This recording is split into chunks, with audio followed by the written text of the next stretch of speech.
now. She's a Ukrainian MP. Good morning. Good to see you today.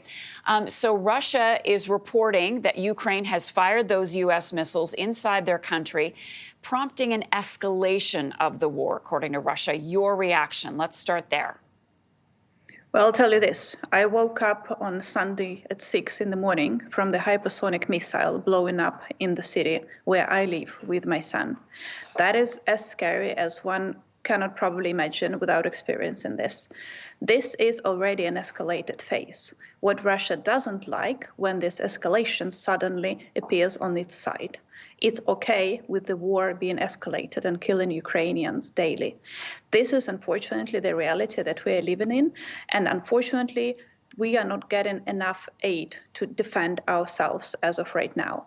Russia claiming that this is an escalation right now because Ukraine suddenly got some potential to better defend itself. Well, it's hypocritical. It's something that Putin is doing. I don't think it's something that we should treat as a serious statement. It's just him playing with the minds of the Western politicians, Western societies. But really, escalation is already there. We are living in the escalated situation for over 3 years now.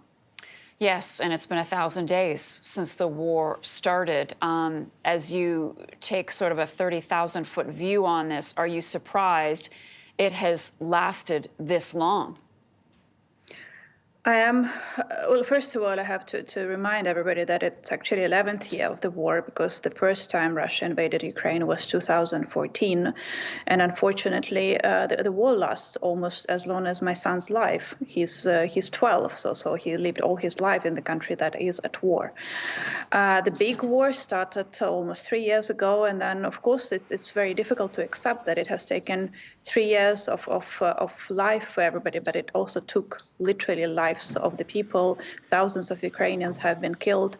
It's not something you can be ready to live through, but it's something that we have to go through, to persevere with that. Otherwise, the dictators of the world will see that they can actually just by show of force make other countries do whatever they want them to do.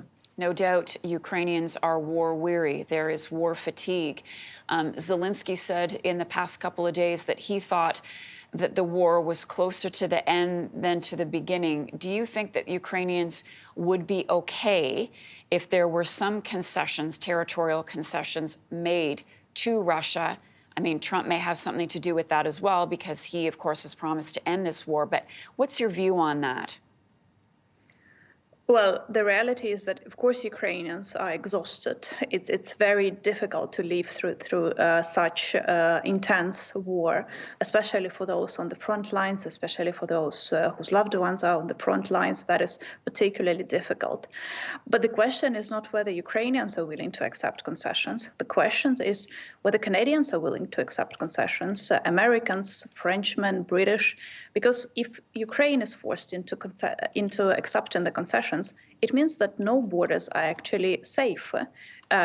Next year, Russia can invade any other country in the world, and then what is the reason for them not to do that? If the West creates a situation in which Ukraine doesn't have a choice, but actually to agree to some peace deal, which will not fully recover as of that moment our territory.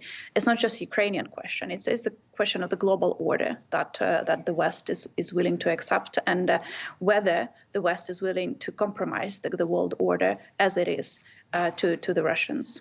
Inna Sovsun is a Ukrainian MP. Good to see you today. Please take care. We'll talk to you soon.